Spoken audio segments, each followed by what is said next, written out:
Je parle. Vous m'entendez, n'est-ce pas? Ma voix vous parvient claire, trop claire peut-être, comme si elle traversait vos murs, comme si elle s'installait à côté de vous dans l'ombre.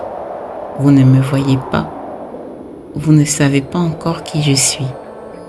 Moi je vous regarde, je sens vos respirations, vos hésitations, vos silences. Il y a des choses que l'on cache, des vérités que l'on enfuit parce qu'elles brûlent.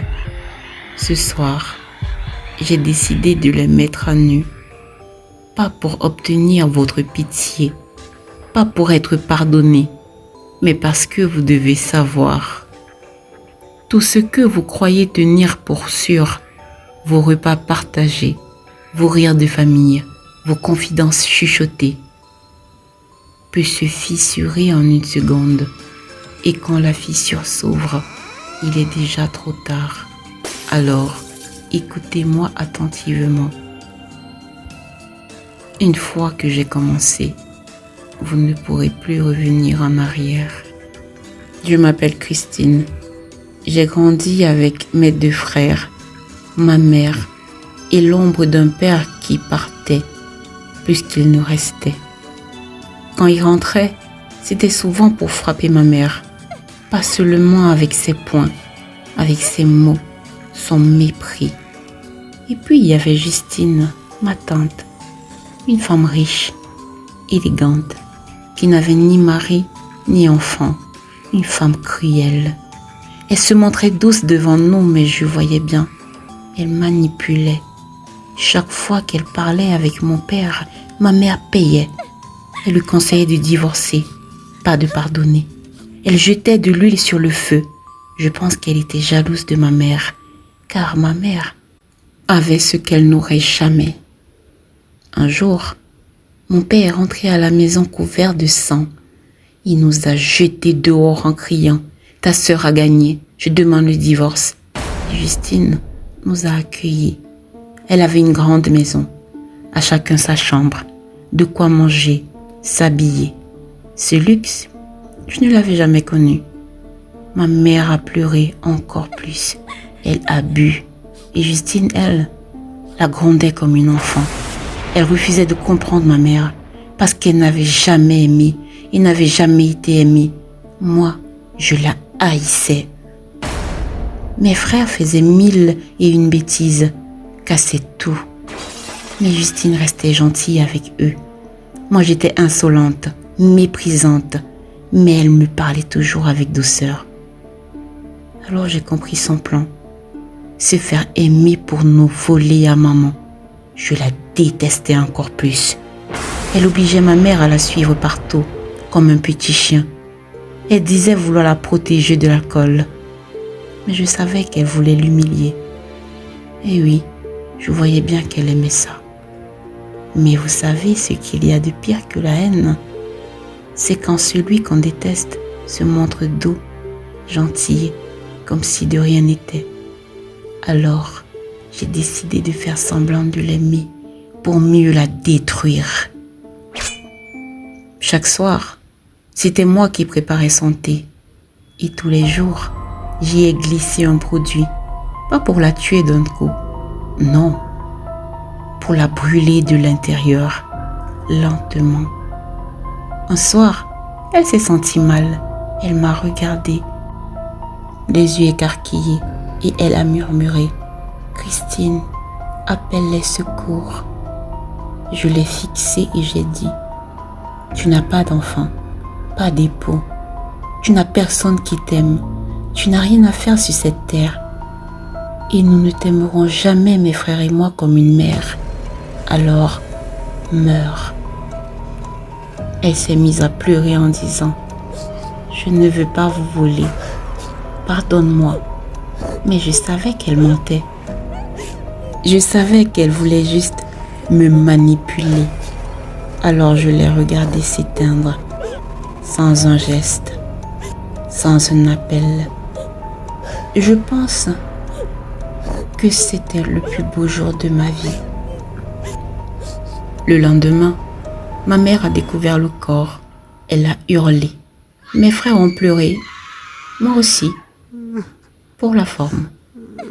J'ai organisé ses obsèques et pour l'humilier une dernière fois, j'ai brûlé son corps, jeté ses cendres à la voirie dans un sac poubelle.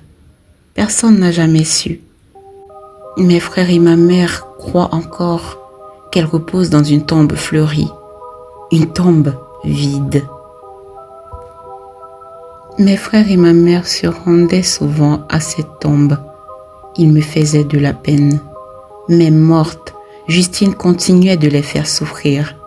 Mes frères ont changé de vie. Ils sont devenus posés. Ils ont même demandé à avoir des postes dans l'entreprise que Justine m'a léguée. Au moins une chose de bien qu'elle a fait. Elle a légué à mes frères tous ses comptes en banque. Et à ma mère, comme pour la punir, rien. Elle ne lui a rien laissé. Juste l'amour de ses enfants. C'est ce qu'a dit le notaire. Les années sont passées. J'ai rencontré Damien, un homme charmant. Nous nous sommes mariés. Ma mère, après ce mariage, a changé radicalement. Elle ne buvait plus, mais ne m'adressait plus non plus la parole. Elle me fuyait même, et je lui ai demandé plusieurs fois pourquoi. Elle ne répondait pas. Elle m'a dit un jour où elle a décidé par miracle de me parler. J'ai rêvé de Justine. Elle m'a dit que tu l'as tuée. Quelle plaie cette Justine. Même morte, elle vient semer la discorde.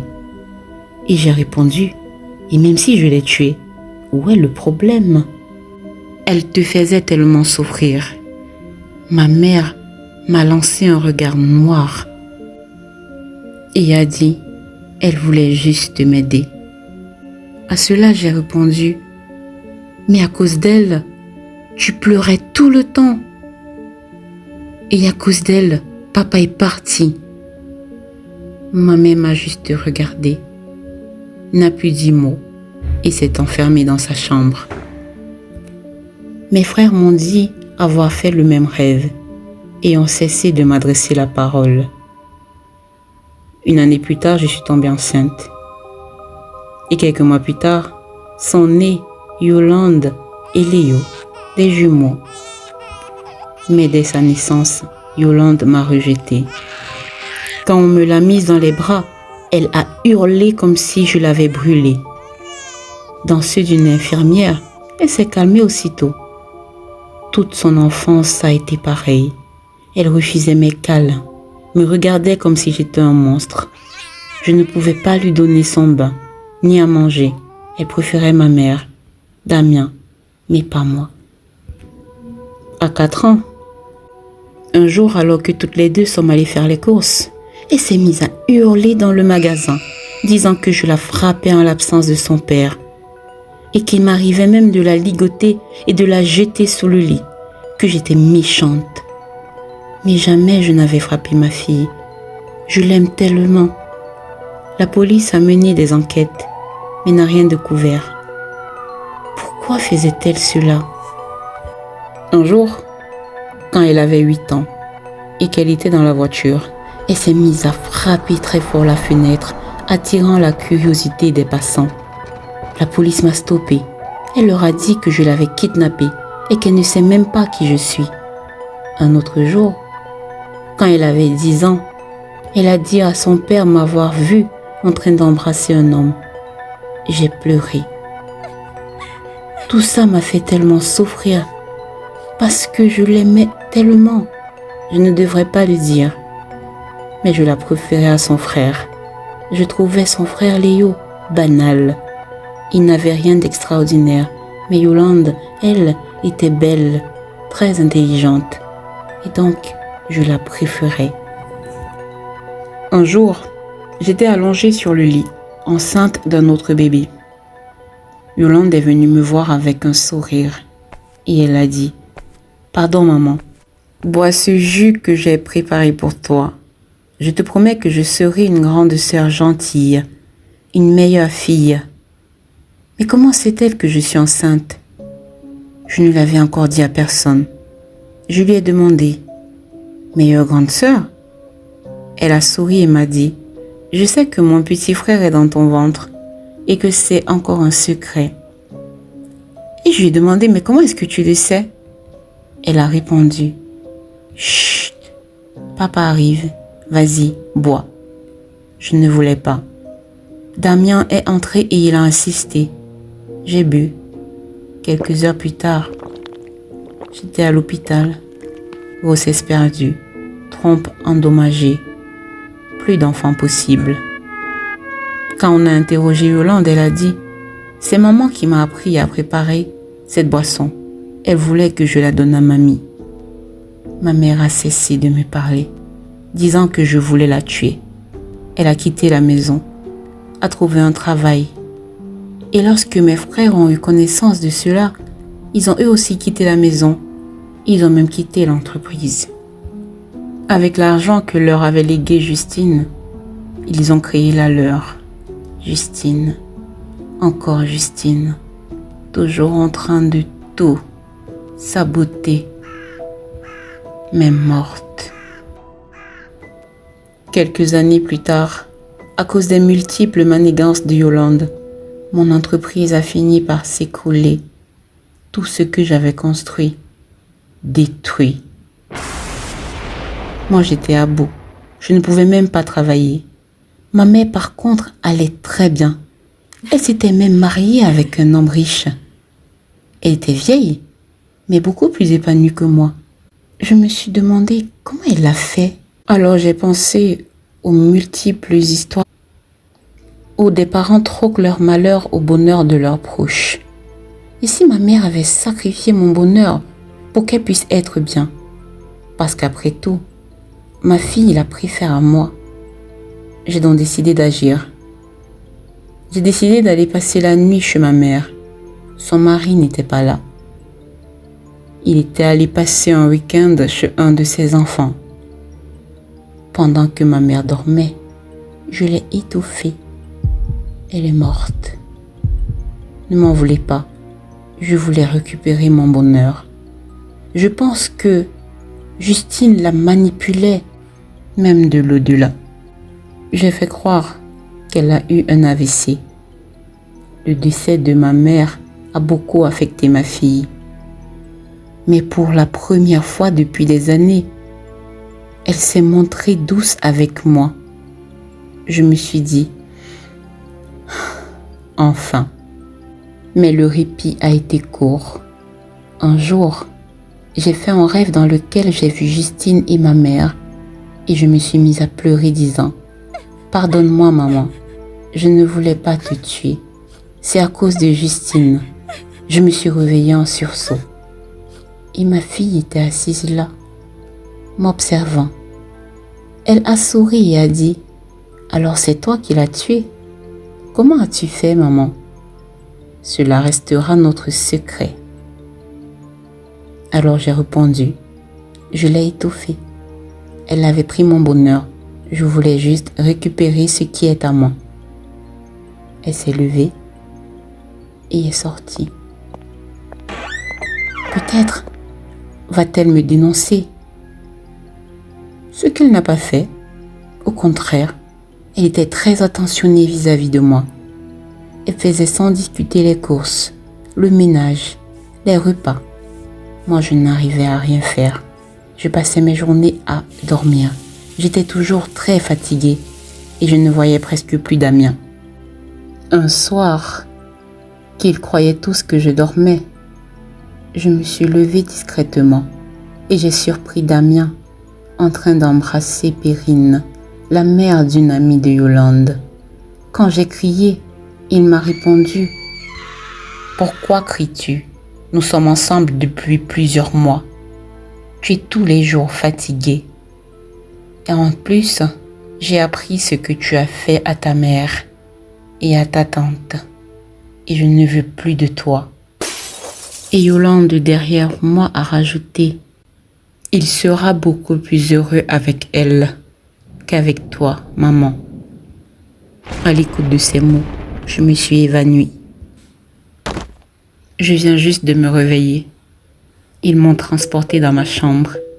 Et ils sont là, tous les trois assis autour de moi. Je ne sais pas pourquoi, mais je vois deux autres personnes assises également sur mon lit. Ce ne sont pas des médecins, pas des secouristes. Ce sont mes parents qui me sourient. Je dois délirer. Ma mère a vieilli, mais semble paisible.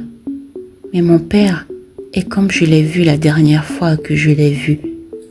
Je ne rêve pas, j'en suis sûre. Je ne suis pas morte. Ma fille tient ma main. Et pourquoi d'ailleurs? Je la retire. Damien me dit, ne te mets pas en colère. Je ne peux pas avoir d'enfants. Ces enfants ne sont pas les miens. J'écarquille les yeux et je dis, mais je ne t'ai jamais trompé, Damien. J'ai toujours été fidèle. Ces enfants sont comme les miens, me dit Damien. Mais ce n'est pas moi leur père. Et je ne t'aime plus, depuis très longtemps. Je vais partir et je ne reviendrai plus. Mes avocats vont te contacter. Et il sort. Je veux le rattraper, mais je ne peux pas bouger. Ma fille, elle, reste là. Elle me regarde en souriant tendrement et dit, « Ma petite chérie, tu vas sans doute partir aujourd'hui. » Mais de quoi est-ce qu'elle parle? Et elle dit, « Ces dernières semaines où je t'ai chouchouté, où j'ai pris soin de toi, j'ai fait la même chose que toi, la même chose que tu m'as fait. Mais de quoi parles-tu? Je ne t'ai jamais rien fait. Je t'ai tellement aimée, ma fille. » Et elle continue.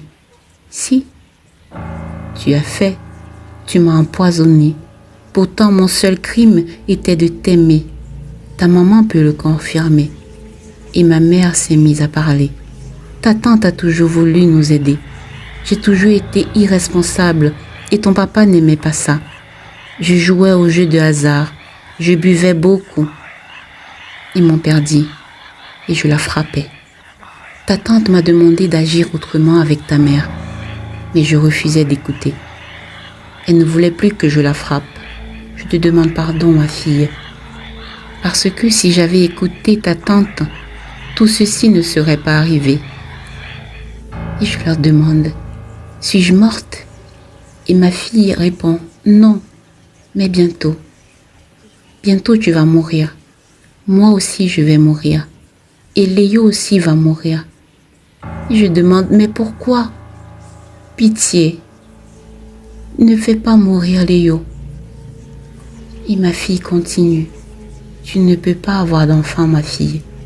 Tu es comme moi, nous n'avons pas choisi. Nous sommes nés ainsi. Mais moi, contrairement à toi, je pouvais donner de l'amour aux autres. Mais toi, pas du tout. Déjà que des deux enfants que tu as eus, tu avais une préférence. Tu ne sais même pas où est Léo aujourd'hui. » Et moi je réponds en pleurant, « J'ai deux enfants. Comment peux-tu dire que je ne peux pas avoir d'enfants? » Ma mère, comme si je n'ai rien dit, me dit, « Je te pardonne, ma fille, de m'avoir tuée. Mais sache que si Justine est revenue te voir, c'était juste parce qu'elle voulait que tu changes. Mais tu n'as jamais voulu, au point de me tuer. Mais où est Justine? » Et ma fille répond, « Je suis là, ma petite chérie. » Je la fixe. « Ah oui, c'est Justine. » Et je me mets à pleurer. Je ne sens plus rien. Mes jambes, mes bras. Cher auditeur, je ne veux pas mourir. Vous qui avez entendu mon histoire, vous comprenez que tout ce que j'ai fait, je l'ai fait par amour. Et aujourd'hui, on veut me tuer. Je ne veux pas mourir. Dites un mot à Justine. Dites quelque chose à ma mère. Je ne veux pas de votre pitié. Je veux juste que vous interveniez. Parce que je veux vivre. Je veux reconquérir Damien. Je veux voyager avec mes enfants. Je ne veux pas mourir. Non. Et si vous restez indifférent à ma situation, sachez qu'en ce moment même, quelqu'un essaye doucement de vous faire disparaître. Pas avec un couteau, pas avec une arme, mais avec un sourire, avec une tasse de thé.